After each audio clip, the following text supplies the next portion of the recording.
Assalamualaikum warahmatullahi wabarakatuh. Selamat pagi, siang, sore, atau malam kepada Bapak Dr. Budi Manfaat MSI selaku dosen pengampu mata kuliah Metodologi Penelitian PAI. Mohon izin, sebelumnya perkenalkan nama saya Rifa Sofiatul Kamilah, mahasiswa PJJ PAI di UIN Cyber Syekh Nurjati Cirebon.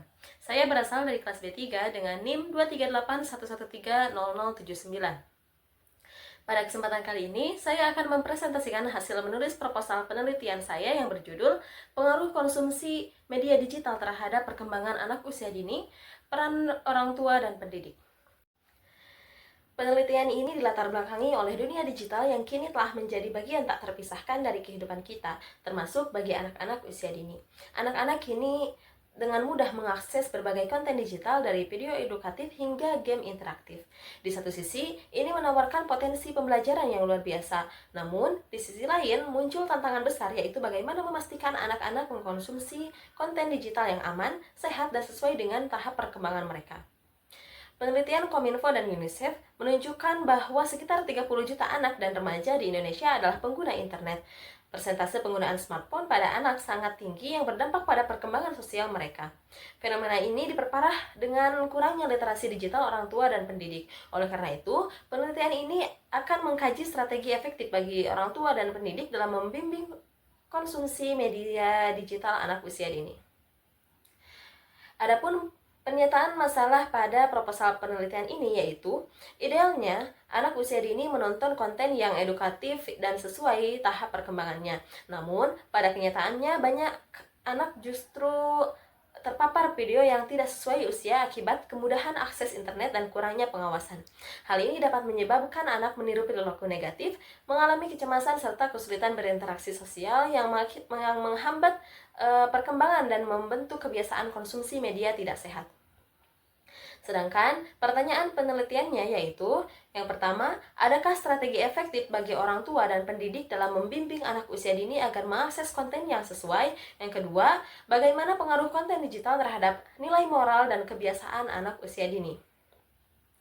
Penelitian ini berkontribusi pada pengetahuan ilmiah dengan memberikan wawasan tentang strategi efektif orang tua dan pendidik dalam membimbing konsumsi media digital anak usia dini. Pentingnya penelitian ini terletak pada upaya mengurangi dampak negatif media digital. Jika tidak dilaksanakan, anak-anak berisiko terpapar konten yang tidak sesuai. Manfaat langsung akan dirasakan oleh orang tua, pendidik, dan anak-anak itu sendiri. Dalam penelitian ini ada beberapa konsep utama yang relevan, diantaranya yang pertama yaitu anak usia dini yang didefinisikan sebagai anak berusia 0-8 tahun, periode krusial untuk perkembangan kognitif, sosial, emosional, dan moral. Yang kedua, media digital yang mencakup berbagai teknologi seperti televisi, komputer, tablet, dan smartphone dengan konten yang beragam. Yang ketiga, konsumsi media digital yang mengacu pada frekuensi, durasi, dan jenis konten yang dikonsumsi anak. Yang keempat, konten digital yang sesuai usia, yaitu konten yang dirancang sesuai tahap perkembangan anak, mempertimbangkan aspek kognitif, sosial, emosional, dan moral. Kelima, strategi pembimbingan, yaitu pendekatan orang tua dan pendidik, meliputi pembatasan waktu, pemilihan konten, pengawasan, dan pendidikan literasi digital.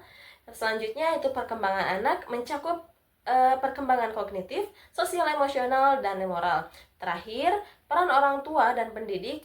Orang tua berperan untuk mengawasi dan membatasi, sedangkan pendidik memberikan literasi digital dan mengintegrasikan media dalam pembelajaran. Penelitian ini didukung oleh beberapa teori, diantaranya teori kultivasi, menjelaskan bagaimana paparan media jangka panjang membentuk persepsi anak tentang realitas, nilai moral, dan perilaku sosial. Teori belajar sosial menekankan pembelajaran melalui observasi dan imitasi. Anak cenderung meniru perilaku yang mereka saksikan di media. Selanjutnya, teori uses and gratification membantu memahami mengapa anak memilih konten digital tertentu dan bagaimana mereka menggunakannya untuk memenuhi kebutuhan hiburan, informasi, ataupun sosial. Selanjutnya ada teori perkembangan kognitif Piaget. Teori ini menekankan pentingnya memilih konten digital yang sesuai usia dan merancang strategi pembimbingan yang efektif berdasarkan tahapan perkembangan kognitif anak. Terakhir, teori determinasi media. Teori ini berpendapat media memiliki kekuatan besar membentuk cara berpikir dan bertindak individu baik positif maupun negatif. Selanjutnya, penelitian terdahulu yang menjadi referensi pada penelitian kali ini adalah penelitian yang telah dilakukan oleh Ahmad dan kawan-kawan, Amelia dan Inayanti, Fitri, dan penelitian yang dilakukan oleh Kirkorian dan kawan-kawan. Penelitian oleh Ahmad dan kawan-kawan, Amelia dan Inayanti dan Fitri menekankan dampak negatif dari penggunaan gadget dan konten digital yang tidak sesuai, sedangkan penelitian lain menunjukkan potensi positif dari media edukatif. Ini menciptakan kesenjangan dalam pemahaman tentang bagaimana teknologi dapat berfungsi sebagai alat yang baik atau buruk tergantung pada konteks penggunaannya. Penelitian yang menyoroti dampak negatif cenderung fokus pada efek jangka pendek dan perilaku yang terlihat, tanpa mempertimbangkan potensi manfaat dari penggunaan teknologi yang terarah. Sebaliknya, penelitian yang menunjukkan dampak positif mungkin tidak cukup mengeksplorasi risiko yang terkait dengan penggunaan media digital, terutama dalam konteks yang tidak terstruktur. Penelitian saya akan mengisi kesenjangan ini dengan fokus pada peran ganda orang tua dan pendidik, analisis jenis konten dan pola penggunaan, pendekatan studi kasus, eksplorasi konteks sosial dan budaya lokal, serta rumusan rekomendasi yang praktis dan kontekstual. Selanjutnya yaitu kerangka pikir penelitian. Dalam konteks ini, variabel utama dalam penelitian meliputi konsumsi media digital sebagai variabel bebas yang dilambangkan dengan X, perkembangan anak usia dini sebagai variabel terikat yang dilambangkan dengan Y, dan peran orang tua serta pendidik sebagai variabel moderator yang dilambangkan dengan Z. Konsumsi media digital diukur dari beberapa aspek seperti durasi penggunaan, jenis konten yang dikonsumsi, serta pola penggunaannya. Sementara itu, perkembangan anak usia dini ditinjau dari berbagai dimensi seperti kemampuan berpikir dan bahasa, kemampuan berinteraksi dan mengelola emosi, serta perkembangan moral dan perilaku.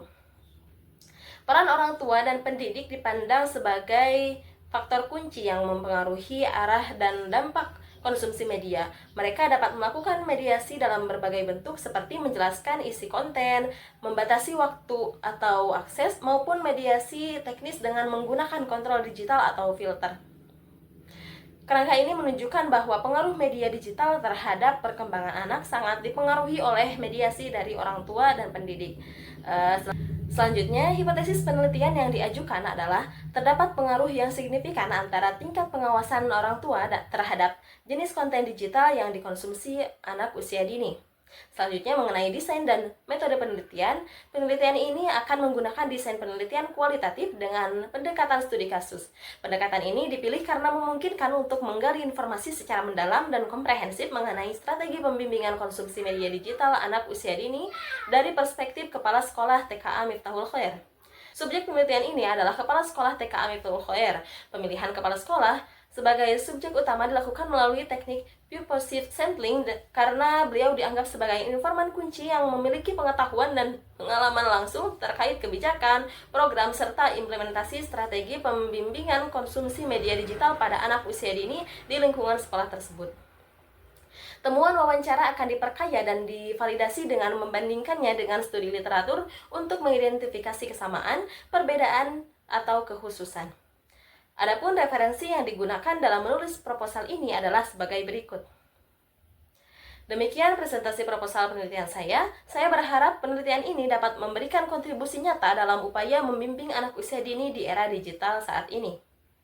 Sekian yang dapat saya paparkan. Mohon maaf apabila terdapat banyak kekurangan. Wassalamualaikum warahmatullahi wabarakatuh.